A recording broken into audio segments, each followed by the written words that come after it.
আসসালামু আলাইকুম প্রিয় দর্শক, সকালবেলা রওনা হয়ে গেলাম দুইটি হাটে যাওয়ার জন্য। এক হলো সাটুরিয়া হাট আর এক হলো কালামপুর হাট।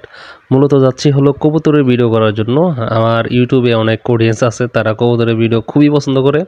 তো বাড়ি থেকে আর কি সিএনজিতে আমাদের কেদারপুর বাজারে আসছি। এখানে এসে আর কি নতুন একটি গাড়ির জন্য অপেক্ষা করতেছিলাম। তো একটু পরে আর কি একটা সিএনজি পেলাম, তো সিএনজি করে রওনা হয়ে গেলাম আমি। কালামপুর এবং কি সাটুরিয়া একই দিনে হাট, এ কারণে কিন্তু আর কি প্রথমে সাটুরিয়া নামবো, ওখানে ভিডিও করে তারপর কালামপুর চলে যাব। বাম পাশে আপনারা দেখতে পাচ্ছেন পাকুটিয়া জমিদার বাড়ি। যাই হোক, পুরোদমে সিএনজিতে এগিয়ে যাচ্ছি। এখন চলে আসলাম সাটুরিয়া সিএনজি স্ট্যান্ডে। তো একটু দূরে যেতে হবে আর কি কবুতরের হাটে যাওয়ার জন্য। কবুতরের হাটে পৌঁছানোর আগে দেখি যে বৃষ্টি পড়া শুরু হয়ে গেল।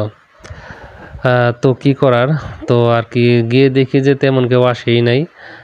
দেখলাম যে কয়েকজন ব্যাপারী আসছে আর কি। তো কবুতর আপনাদেরকে দেখাই, একটু দেখেন এই যে কবুতরগুলা। তো এখানে কিছুক্ষণ অপেক্ষা করে দেখলাম যে না, খুব বেশি কবুতর আসে নাই। তো যেসব ব্যাপারী আসছে মোটামুটি আর কি কবুতর নিয়ে আসছে, খারাপ না, মোটামুটি চলে আর কি হাট তুলনায়। কিন্তু সাধারণ যে লোক, তারা কিন্তু দেখি যে আসে নাই তেমন। যাই হোক, এখানে তেমন আর কি অপেক্ষা না করে তো চলে গেলাম হলো নাস্তা খাওয়ার জন্য। যাই হোক, হোটেলে এসে নাস্তা করলাম, আর বাইরে কিন্তু বৃষ্টি চলতেছিল। এই বৃষ্টির মধ্যেই কিন্তু আবার চলে আসলাম হলো সেই হাটে দেখার জন্য। তো দেখি যে না, খুব বেশি লোক আসেই নাই, যেহেতু বাইরে বৃষ্টি হইতেছে। মানুষজন কিন্তু আজকে কবুতর তেমন নিয়ে আসতেছে না।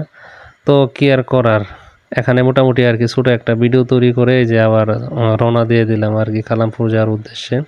তো এই যে দেখতে পাচ্ছেন সিএনজি, এই সিএনজি যুগে আর কি রওনা দিলাম। তো এত বৃষ্টি হইতেছিল সিএনজিতে, আমি যেহেতু পাশে বসছিলাম আর কি, আমার পাঞ্জাবি পায়জামা একদম ভিজে গেছিল আর কি। তো দেখা যাচ্ছে ওখানে নামার পরও দেখি যে প্রচুর পরিমাণে বৃষ্টি। তো আমি কি করব, একটা সেলুনে আর কি আশ্রয় নিলাম। ওখানে দেখা যাচ্ছে 40-50 মিনিট থাকার পরও দেখি যে বৃষ্টি কমতেছে না। তো কি আর করার আর কি। তো আরও কিছুক্ষণ অপেক্ষা করার পর মোটামুটি আর কি বৃষ্টি একটু কমছে, তারপর আর কি তো হাটের উদ্দেশ্যে রওনা দিলাম, কবুতরের হাটের।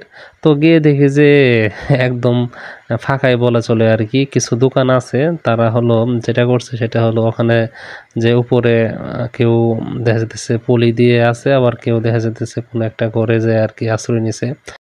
তো এত পরিশ্রম করে আসার পর, ভিজে আসার পর এরকম হাটটা একটু ফাঁকা ফাঁকা দেখে আর কি হতাশই হলাম।